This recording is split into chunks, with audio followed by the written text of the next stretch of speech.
Alright guys, welcome back to a new Anbennar playthrough. Today we're going to be playing Clouded Eye, because Steel Hill doesn't have special shit like Clouded Eye does. Also, this may or may not be my second attempt, because I wasn't paying attention and war decked someone who was 2 techs ahead of me. That would never happen though, because I'm known for paying attention. For sure. I would never make such a mistake. But I do know the opening moves. How to succeed as these orcs. Now, Great Conquerors, of course. The end of an era. Grama is old, unlike the other clans. Clouded Eye valued wisdom over might. She was a chieftain of the Clouded Eye clan when a younger Corgus marched in with his first followers and announced that he was the Dukan's son.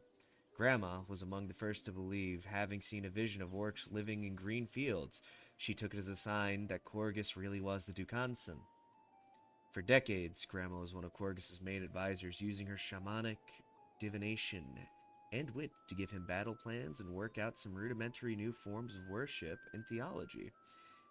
It was Grandma who devised the Battle of Rottensteppe, using the marshes to the orcs' advantage. She feigned retreat, getting humans bogged down and lost as the warriors of Clouded Eye picked them off with the arrows, along with hit-and-run tactics. The ambush was a critical factor in turning Rottensteppe into a resounding success, though this claim is disputed by a clan of Blademaker, which claims it was their weapons that won the battle. During the Battle of Castaneath, Grandma was informed of the losing situation and quickly decided to guide her tribe to prosperous lands.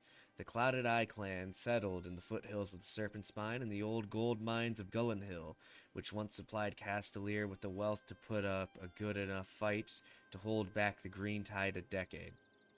As Grandma approaches her reincarnation, she steps forward, leaning on her staff as she faces the crowd. The wisest path may not be easy, but she's determined to use her last few years wisely.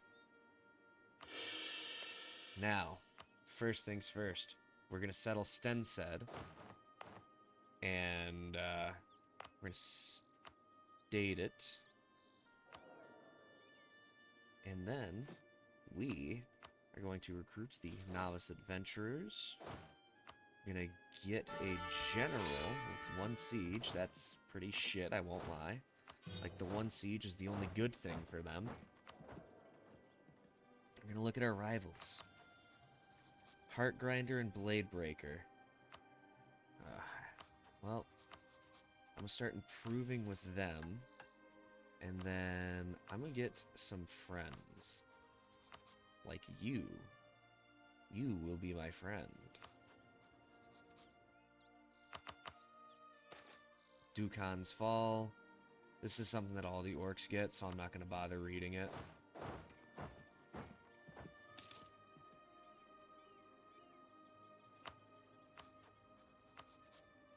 Now. How are you? Now, Bladebreaker might not leave. Oh, well then. I was actually expecting Bladebreaker to, like, stay in the war, I won't lie. Because they're my rival. But hey, you know what? Grandma's a common lady, I guess. Alright. Now. Easy life. It's just 1 siege. Fuck it, actually. Yeah, let's get you back on there. The sooner we win, the better. Now, I think I'm just going to take Sarwick just to be safe, but I'm pretty sure, since I'm taking their only settled province, that I get all of their tribal land.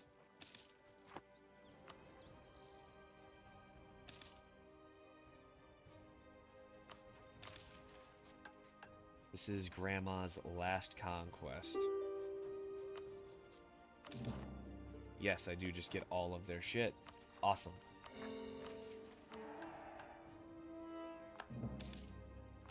Okay, now.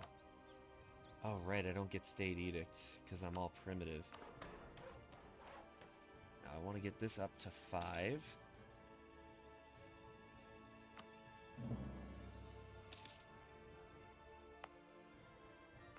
There we go. Because we got a mission down here. We're going to save up to get a Three Sisters field here.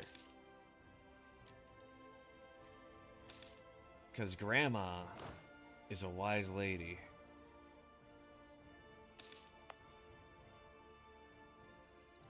Three Sisters field. 50% goods produced modifier. Okay. Now, I love getting my free 40 tradition general. Okay. Now, I need to get up to 20 prestige. But we'll get there. We'll get there. Kinda sucks that those two allied each other, though. Now, you're rivaled to Blade Breaker. Do you like Blade Breaker?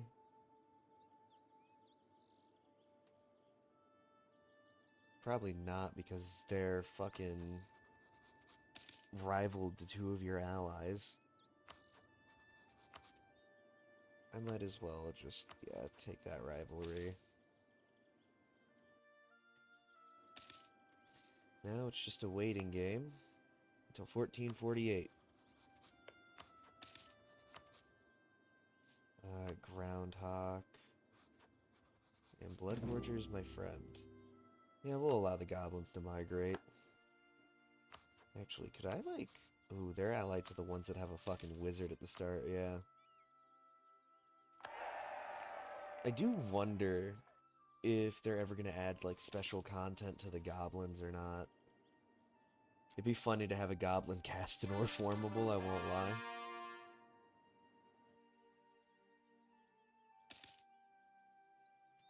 It could also be a very interesting thing where, like, some of them were, like, super for enslaving the orcs because the orcs enslaved them.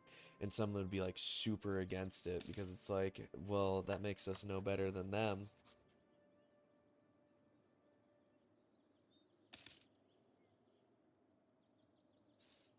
Damn. Roaming half-orcs settle. Good. We need all the men we can get.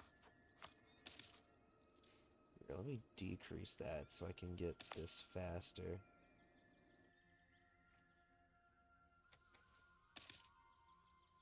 Okay. Oh, there we go. Now we're gonna let Grandma die. We gain stability, and enter Oathbreaker will happen soon.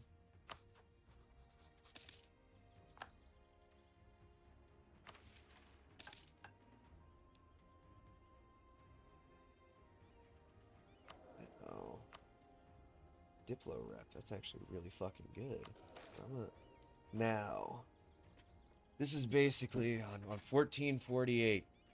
I finished my wandering across Ascan. Lothane begged me to stay with him and help me build up the community in Ion Trust, but my place is not with him. Though Corin was our guiding light, his place was with the humans. My place was with the people, or with my people, the orcs. Ever since Corgus murdered my father, mother, and older brother, I may have been an outcast, the last chieftain of the Oakbreaker clan. Unfortunately, I saw my fellow orcs as next unless action was taken. I arrived at Golden Hill. Several Orzarm Chadashes happened, with several already dead. I pulled my axe and hopped into the arena.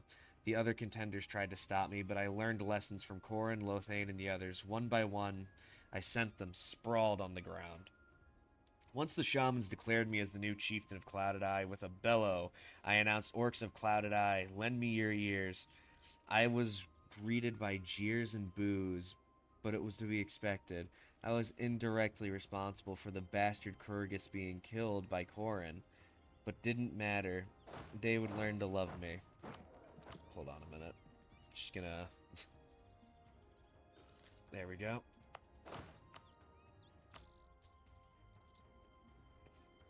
We have been left with this tract of ruins to rebuild. While Grama was wise to bring us here away from the Marcher Lords, we cannot afford to be complacent. Already marches are approaching Krastanath. In order to preserve our independence and traditions, we must adapt. We need to build a modern state out of this wilderness and position ourselves as the strongest nation in Ascan. A crowd cheered me on. Never before had I seen so much love, acceptance, and enthusiasm.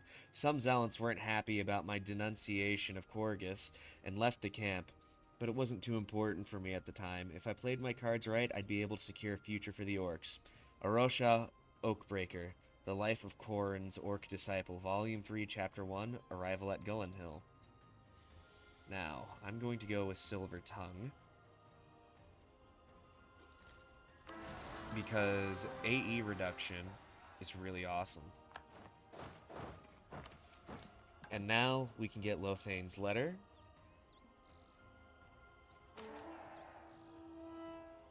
And we'll read it again. I'm actually going to fire you for now just so I can make money. Upon being blessed by the shamans, I got into correspondence with Lothain and Corinatar. We exchanged letters to each other in common. The topics were as wide as we were discussing foreign affairs to something as simple as romance. Lothain talked about his wife, a kindly human woman who showed more interest in housekeeping than in warfare.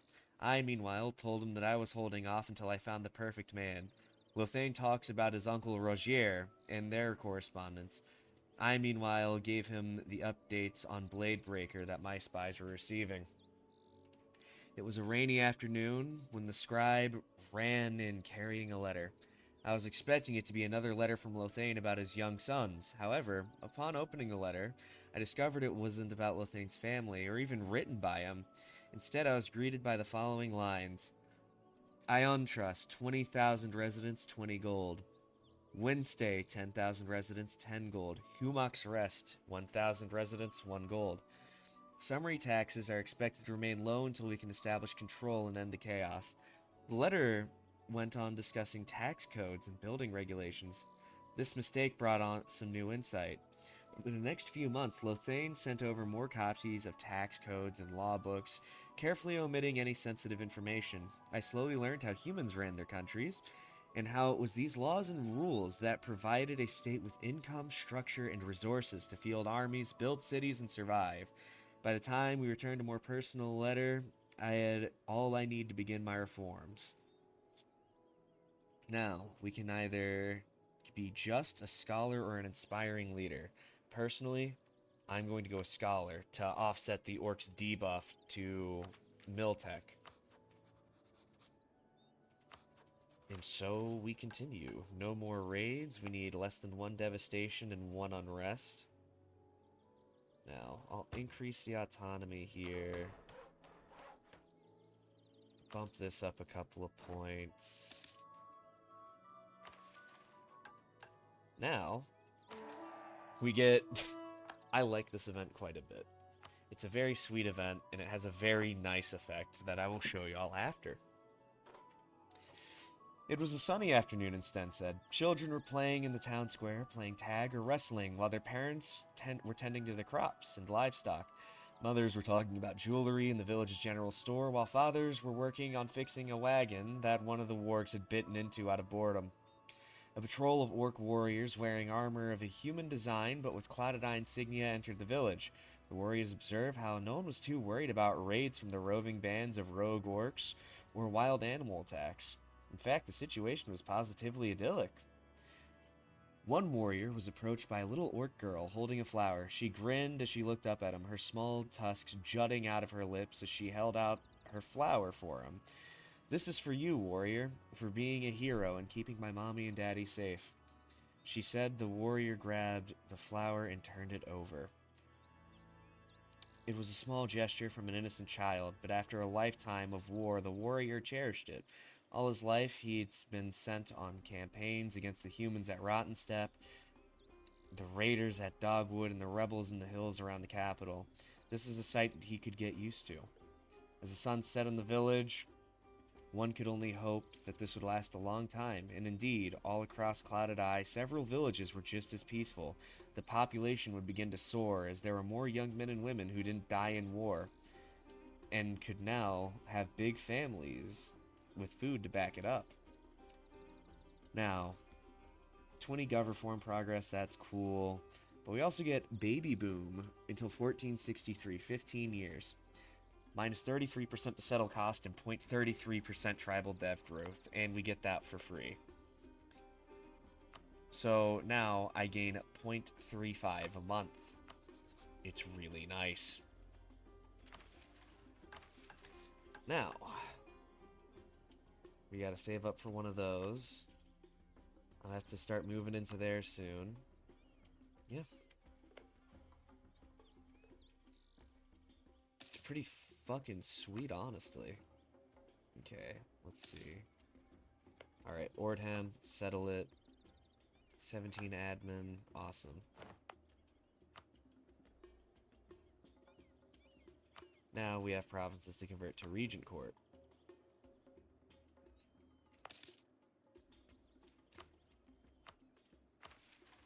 And then we're getting close. Oh, a foreign inventor. Honestly, everyone around me already fucking hates me, so I'll take the admin. Alright, settle here. I'm just getting my south settled first.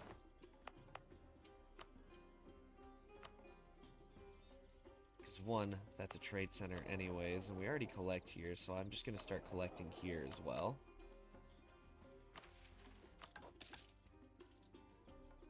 Yeah, things are peaceful, man. All is good in the neighborhood. Alright, yep, settle here. I plan on fighting these goblins soon enough. Okay, turns out I can fight them right now.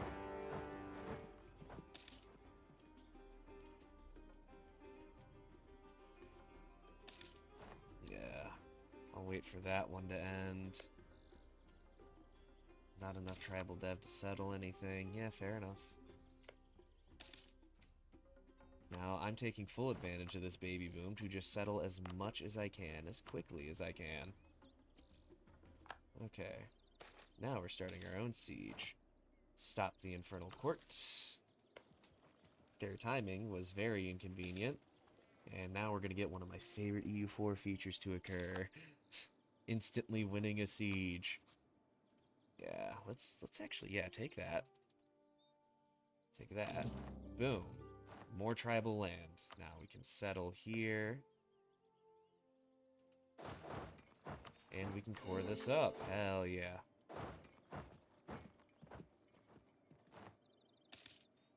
Alright. I have prestige now. We have 11, they have 9. Okay, sweet. I can actually build a Three Sisters field here now. Cool that it can actually just completely bypass the whole... Actually, I wonder if this will give me Renaissance. The ruined city. Yeah, I was about to say, I need to start settling up here soon. I need 20 prestige for these guys. I am not fighting you. Truce with Blade Breaker is ended. By fire. Fuck it, I'll take that risk. Did I build it in the wrong spot?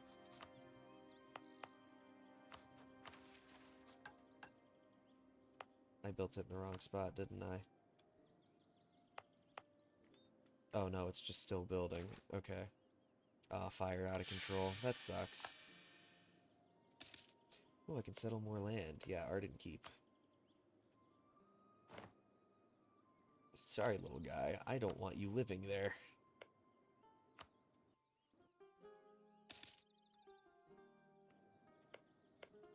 Yeah, right now I'm just gobbling up as much land as I can. Because, like, you know, this orcish state ain't gonna establish itself, you know? Also, I mean, if there's a fucking baby boom, why shouldn't I take full advantage, you know?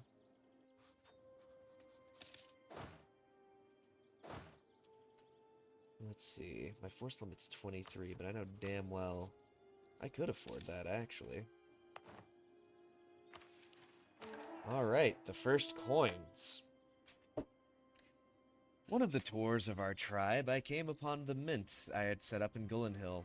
An excited minter motioned me over and showed me his impressive collection of coins. I picked one up and saw the face of Grama Clouded Eye on it. One it read Shaman, Prophetess, and Chieftain. Though I never personally knew Grandma, it touched me to see how she was still respected here. The next coin depicted the face of my father, Thrak Oakbreaker. Tears came to my eyes as memory flowed back of my father, refusing to join the green tide before being brutally struck down. I brought my mind back to the present as I read the text on the coin. Father, warrior, martyr. He was indeed a martyr. If it wasn't for his sacrifice, none of this would have ever happened. The next coin showed my face on it. It read Mother of Clouded Eye, Corin's disciple. I was hesitant on this one. I didn't feel like I was that great. Sure, I made several reforms and was chieftain of the clan, but surely if anyone was to be considered the Mother of Clouded Eye, it'd be Grandma. I tried to get the minter to change the coin, but he refused, saying that I was the one who established the currency, so I'm going on it. Lastly, the minter showed me a coin that made my stomach twist. On it was Krogus's face. I knew the minter meant no harm, but Krogus is a murderer, warmonger, and con man. On the coin it read Conqueror of Ascan, son of Dukan. I looked at the minter and asked, why is Korgus on the coin? Chieftain, you must recognize his military genius and accomplishments, the minter said, hesitantly. Let me make this clear. Korgus may be a great general, but he is not a figure to look up to. Grama was a cunning leader, and the general that made Rottenstep a success, I retorted. I stood there for a while before the thought came to mind. In fact, destroy all coins of Korgus. In his stead, we shall make coins of Corin, a general just as good as Korgus and a goddess in her own right. In a few months' time, I was taking a stroll through the streets and saw the new coins in the hands of merchants being used for exchange. The fact that dedicated merchants were now a thing and were wealthy showed me that the currency was a success. Hell yeah. Oh my god. Okay. So income is going crazy. I'll lose the Diplo, I guess. Yeah, hold on. Let me just increase the army.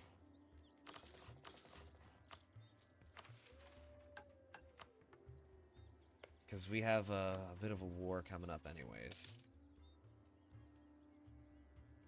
Now, can I settle any more?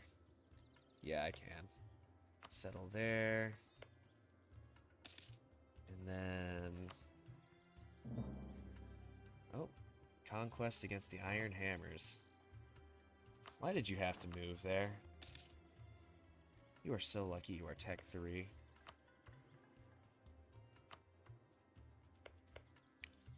Now, Forkwick is mine, so is Swapstoke and Widnath.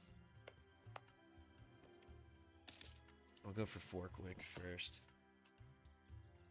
Because, like, my priority is this upper region. God, I still can't tech up.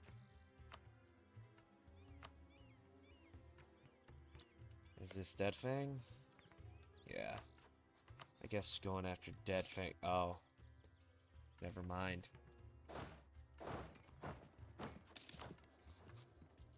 Yeah, the clan is doing fucking great, though. Now, let's see. Inflation reduction and trade efficiency. Might as well. Oh, hey, my friends in Corin. What's up? Reign in the tribes, tribal assimilation, plundered knowledge, settle cost, and tribal dev growth. I'll do that one.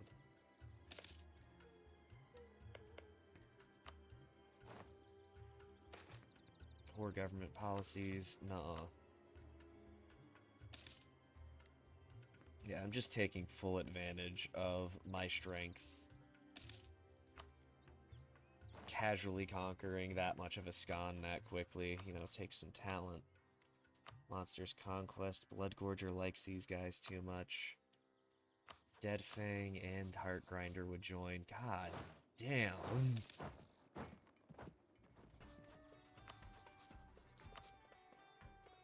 Yeah, I need to get Tech 3 for sure.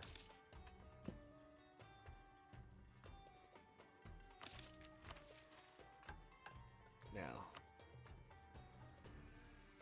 Oh, hey, look at that.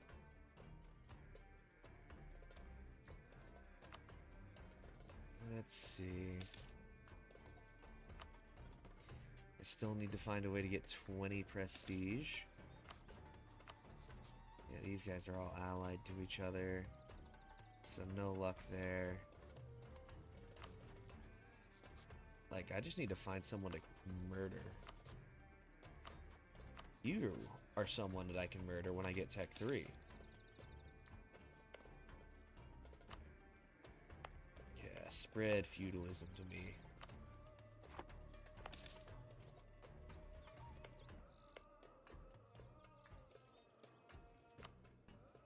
Don't think I have any more. Yeah, I don't have any more tribal land. Native's not assisting. We are native. Well, you know, now that I think about it. Oh shit, I could have been converting provinces this whole time. Whoops. It's fine.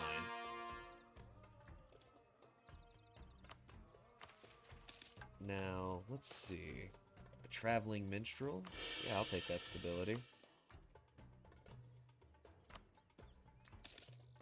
Now...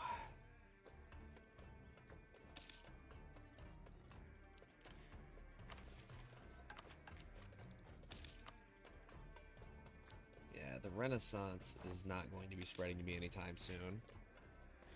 Which is fine, I guess. But I still need feudalism. Normally how I get feudalism is I conquer provinces from Marhold as these guys, but you can't quickly get to Marhold as these guys, and they're already pretty fucking allied up, so I'm not doing that.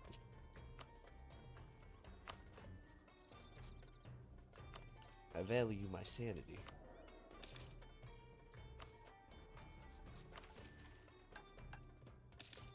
Good lord, man. I need 829 to tech up.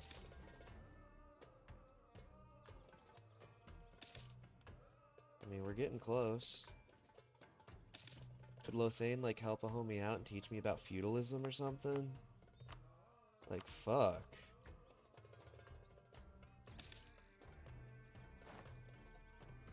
Alright, boom. I'm on tech 3 now.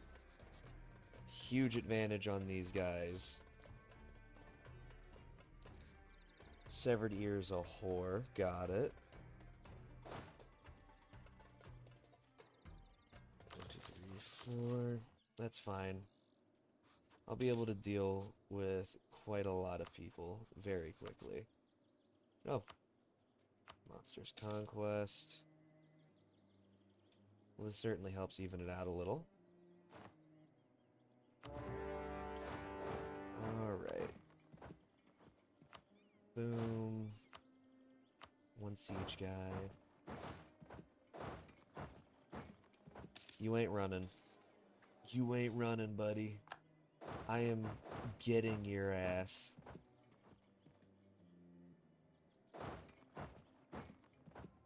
Ah, shit. Hold on a minute. Hold on a minute. Boom. Alright, stack wipe. Now they're all spread out, so I can easily take advantage of this. Another stack wipe. Alright, let's get that monstrous rabble up and running.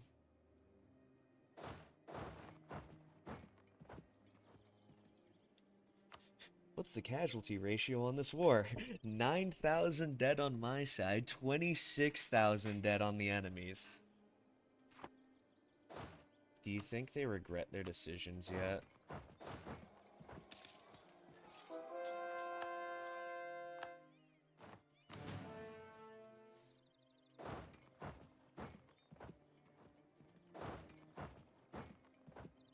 Okay, we're gonna go after you first.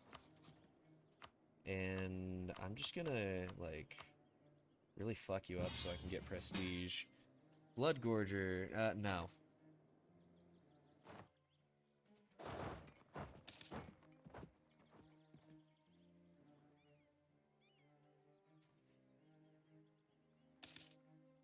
See, if my allies weren't so useless.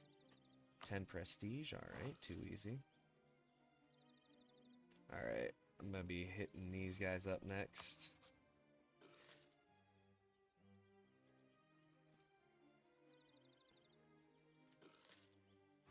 Okay. Oh, separatists. Disagreeing advisor. But he made a good point. Okay, can I... No? I'll give it a few months. We're in a pretty iffy situation right now, but... Well... Oh, Clouded Eye is still on top. Okay, I'm gonna send you guys down there and you guys up here.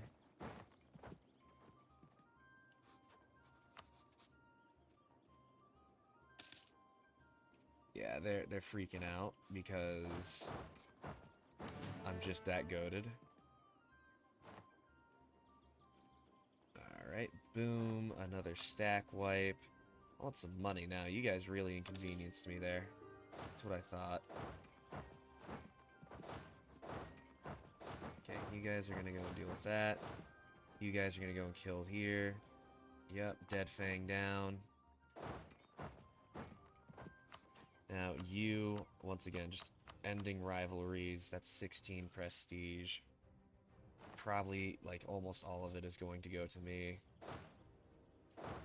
Send these guys up here to Golden Hill to relieve the siege there.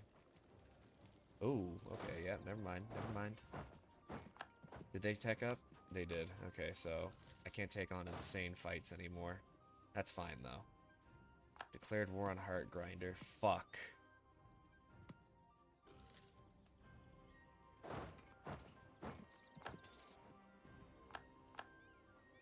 Alright. Wow, yeah, you guys are really taking advantage of this carpet siege thing, huh? Alright. God damn. Okay, come on. Alright. We're switching you two out.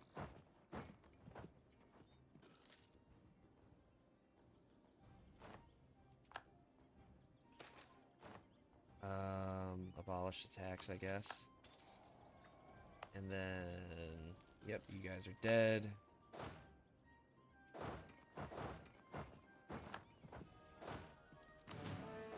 Okay. Rapid development due to humans. I love it.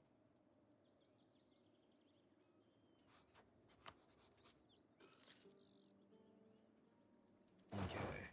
Oh, now my ally gets involved. Yeah, useless fucking shithead. Okay, I'm gonna send these guys up here, and I'm gonna send you guys down here, because I guarantee you that's where they're hiding.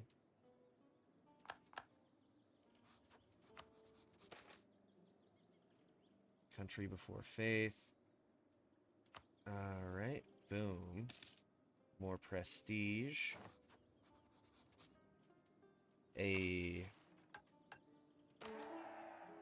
Now, the Pact of Pixie. As it turned out, Clouded Eye wasn't the only one to denounce Corgus. To the south lied Heartgrinder. Gurad Heartgrinder, immediately after the Battle of Rotten Step, stood up to Corgus and told him he wasn't going to slaughter more of his men for Corgus's bloody conquest. Corgus struck down Gurad, but didn't kill him. Since that day, Gurad repudiated Corgus and has been more isolated from other orcs. We met in Pixie in Gurad's private cabin. Gurad's niece Sheru was there for the meeting. She showed herself a brilliant heir for Heartgrinder. We discussed our renunciations of Corgus, commitments to a new era for orcs, and our bold visions. Gurad and Sheru talked about their plans for peaceful farming country of the orcs, and potentially all of Ascan. I discussed plans for a modern yet traditional orcish kingdom, protected by the woods where orcs and half-orcs can live in peace. Halfway through the meeting, we came to discuss a formal alliance. Both our nations stood at odds with all the orc clans of Ascan and the humans that would show us no love. We came up with the Pact of Pixie. It was a formal treaty discussing our commitment to each other's success. Clouded Eye was to focus on conquering Bladebreaker and defending the orcs of the north, while Heartgrinder was to protect orcs in the south. Through this, Eastern Ascan would be safe haven for orcs. even as the West is being reclaimed by Marcher Lords. The preamble was as follows. We, the chieftains of Clouded and Heartgrinder, in order to preserve Orkkind and Niskan, renounce Korgus as an impostor and liar. Instead of the slaughter and lawlessness preached by him and his successors in Venomtooth and Bloodgorger, we preach acceptance, justice, and civilization. Our duty is to promote the general welfare and defense of orcs. We do ordain and establish the Pact of Pixieberry. Hell yeah. Okay. So, can I, like, ally you? No, I'm at war. Oh shit, Marihold is losing.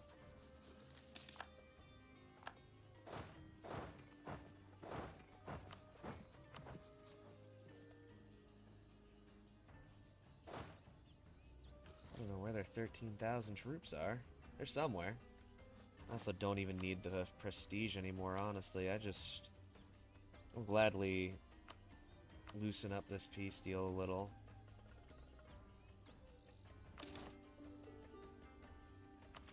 I'm gonna take the noose a little bit off their throat.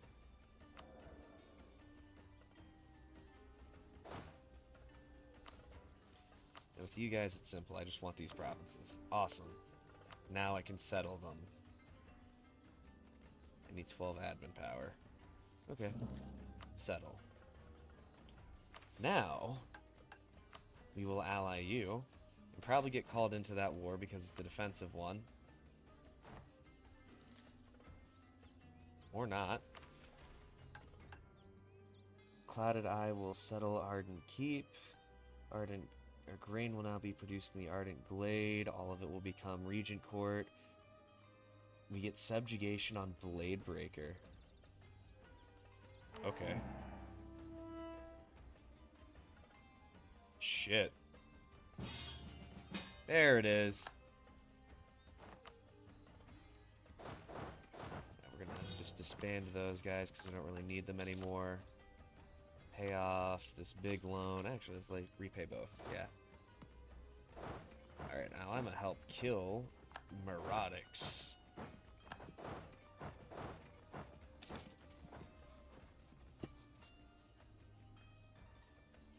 Okay, oh, they called in the Iron Scepter.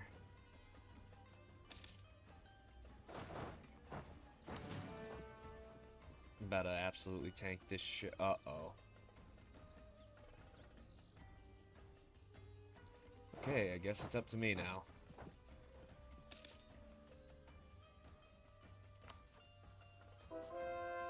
I do not want to fight a fucking war wizard, I'm sorry. War-weary population. Look, man, I'm fucking trying here. Can I not? Oh, I guess not. I mean, we have a shitload more people, so we should be able to... Oh my fucking god. Never mind. They're Tech 4, aren't they? Yep. Hey, Marihold, let me out, please?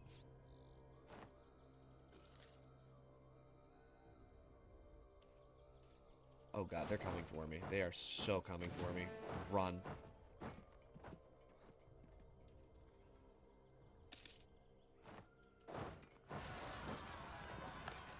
A loving marriage. Oh. Well then. I would love to read the event, but I am geeking the fuck out right now.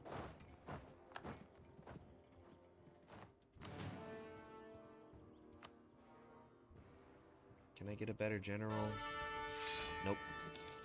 I'm not surprised that I can't, but I wish I could. Alright, yeah, we just have to, like, wither them down, essentially. Ooh, actually, oh, nope, nope, nope. Okay.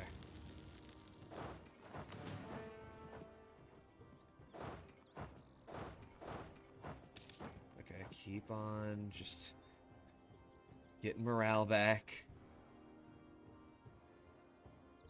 I apparently have an extra general. Get rid of that guy, he sucks.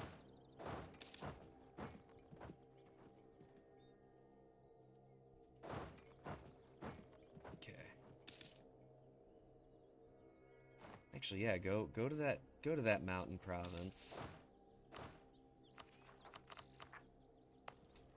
Yeah.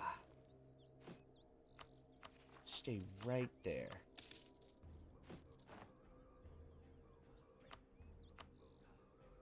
2, 3, 4, 6, 7, 8, 9,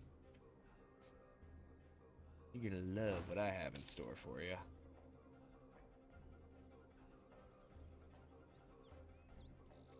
Got these fucking war wizards, I'm telling you.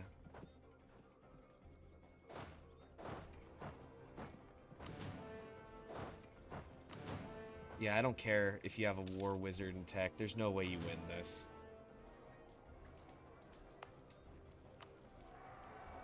Yup, look at that. The tides have turned.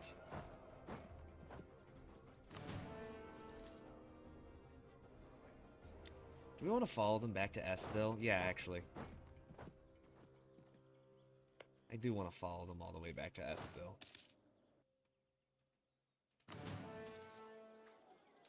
That's going to be a costly victory, but we should win. Yep.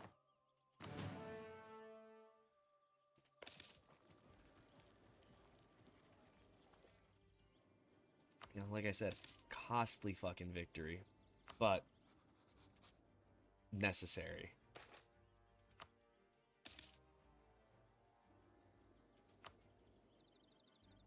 Oh, they just called in the Pioneers Guild as well, because they're fucking losing.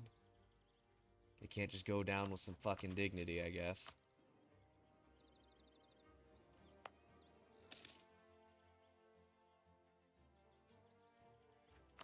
Don't worry, when I take Esthil, they'll peace out.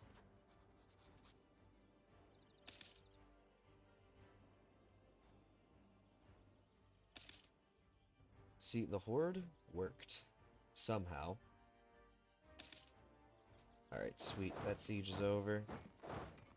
Now.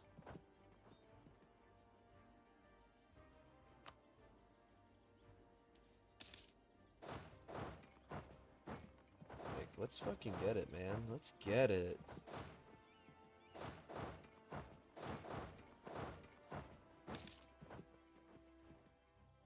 Yeah. It took a lot.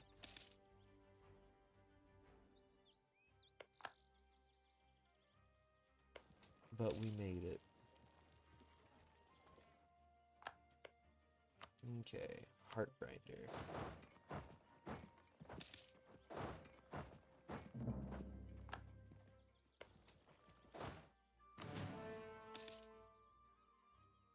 Now, they're taking this land for themselves, so I'm not against just, you know.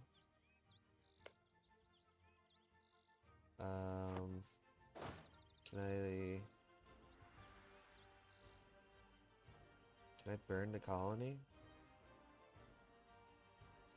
I can seize it. Sure, and then I'll just abandon it. That still helps my ally out in the end. Iron Hammer. They are orcs.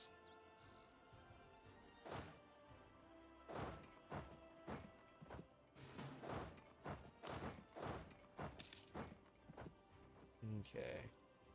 So we're gonna safeguard the north.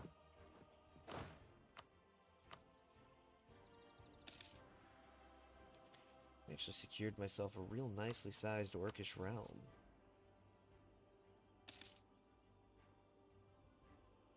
It's obviously going to be another Corinite game, though. That comes as no surprise, I'm sure. Now, subjugation. And they have no friends left. That's just going to be easy as fuck. Alright. And there goes Marhold. Oh, yeah. Let's not forget to give these the Heart Grinder. I don't want them. Goods produced modifier. None of these are really worth building in. Got it. Local defensiveness. I guess that'll do. For treatment of half-orc workers. Offer empty promises. We're helping our homies out. They're like half us.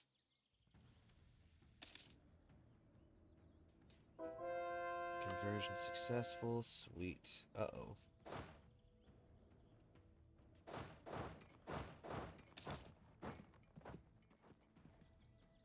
Yeah, I was about to say, I'm not going to allow you to hurt my friend.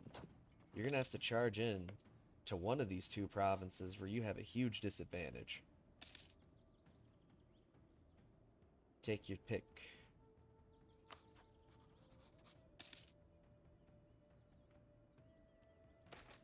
Two of a kind. Hell yeah. See, what I want is the fucking feudalism institution. 1,000 manpower? Yes, please. Fuck yeah. See, I knew we just had to lock in, but we could bring it around.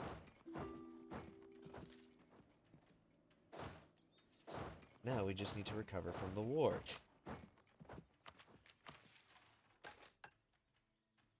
Okay, our first orc city. We need to have 100 smackaroons, and then we can do that.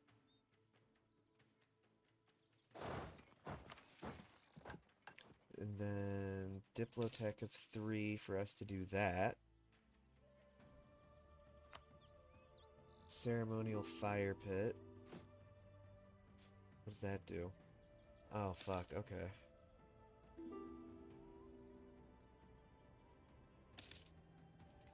Heart grinder, I need my money right now. Like, I don't think you realize saving your ass was expensive.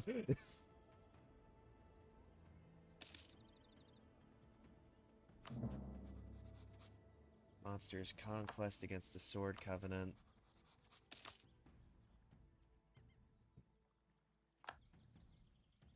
Oh, they're starting to settle down. Well, thank God I pushed as far as I did. Because we're going to have a pretty nice little orcish realm over here, man.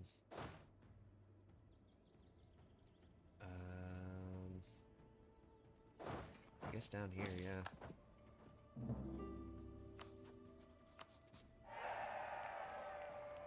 We've almost fully recovered our armies, too. Hell yeah. Means we won't have to pay for them too much longer.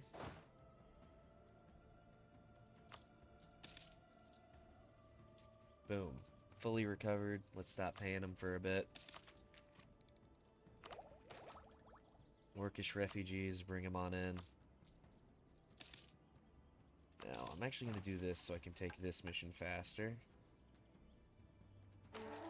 The first Orcish city. This has to be something cool. When I first came upon Ardent Keep, it was a pile of rubble. The iconic Silver Citadel had been entirely caved in smoldering ashes. Had been entirely caved in as smoldering ashes could still be found around the remnants of the old castle town.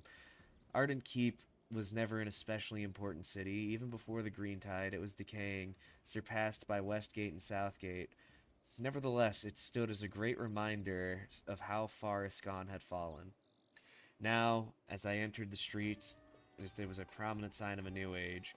While the Silver Citadel had still laid in ruins, its walls had been rebuilt to the level it was before the Green Tide.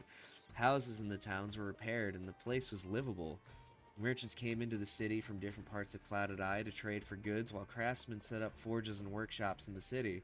The carpenter talked with a mason about new construction standards, while a blacksmith inspected some armor salvaged from Castellarian ruins. I walked up to the base of the new manor built in the center of town. After having cleared up the old town hall and slums that were built around it. Well, it was no palace. It'd make do. Around the manor, there was an empty land that was set aside for expansion of the manor. Walking into the manor, I saw several bureaucrats running around and setting things up. Court officials carried scrolls, old books, and even a new seal with the symbol of Clouded Eye on it. I entered my new throne room, and I saw a light shining from the windows. Above the throne was a banner displaying our clan symbol, the crest of an axe cutting an oak tree, and embedded in the wall was a brilliant opal gem. Tapestries weaved by our finest weavers displayed the events in Clouded Eye's history.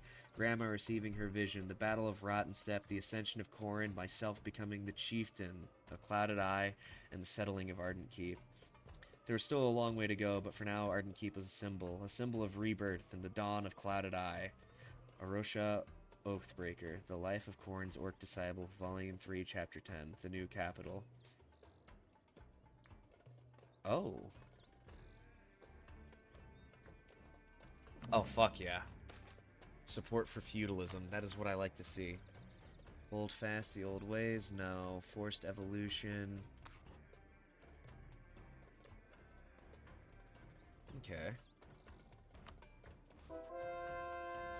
Well, how long have I been recording? I kind of feel like I got lost in the sauce. 50 minutes. Whatever, my first parts are usually an hour long anyways. Pen and axe. We need a ceremonial fire pit. And this one, I need to finally subjugate these guys. I need Tech 3 Diplo. Let's see. That's the thing, is now that we have so much, like, you know... Can I dev the institution? Nope.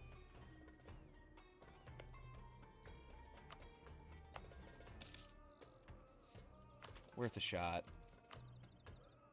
It's actually appearing in my country. Apparently. It's in one of my provinces. Where? Oh, over here. Well, it's almost present. Oh! Hey! Alright, come on. Just a little more. Eternal migration. Yeah. Just gonna keep all of it in here.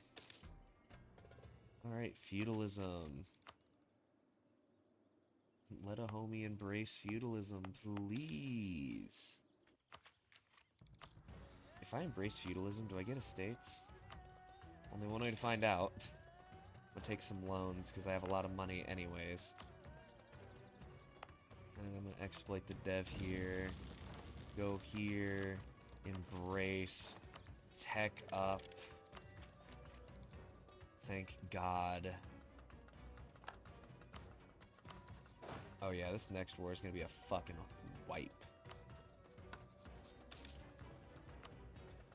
Iron Hammers and Sword Covenant. Alright.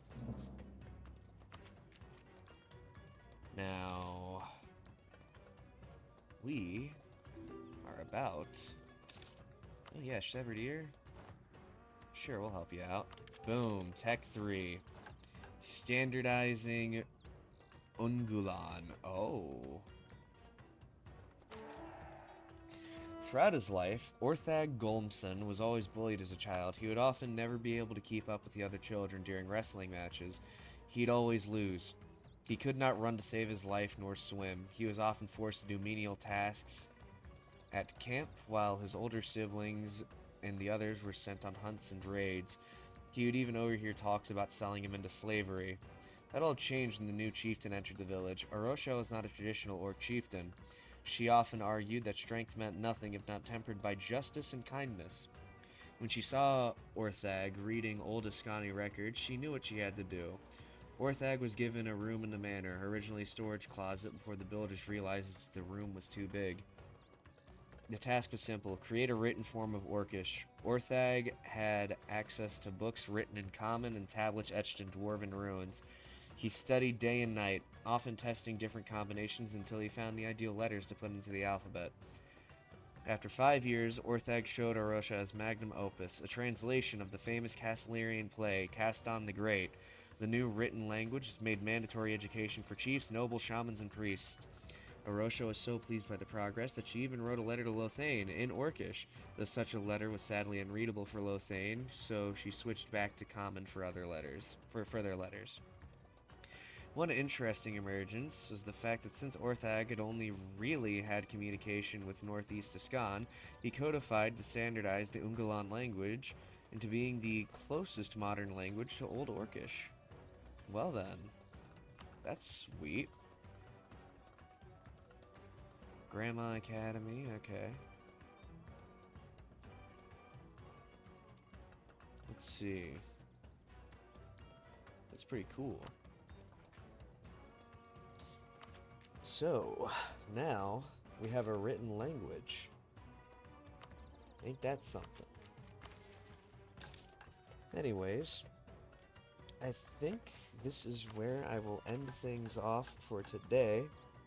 We got the option to form Barramond or Unguldavor. Obviously, we're forming Unguldavor. But, yeah. This is pretty freaking sweet. This will mitigate some of the malices from Legacy of the Green Tide. Oh.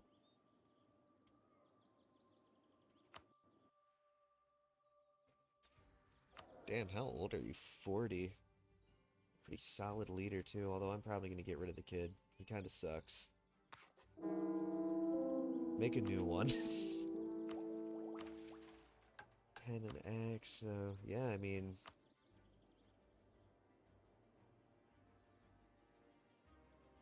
Oh.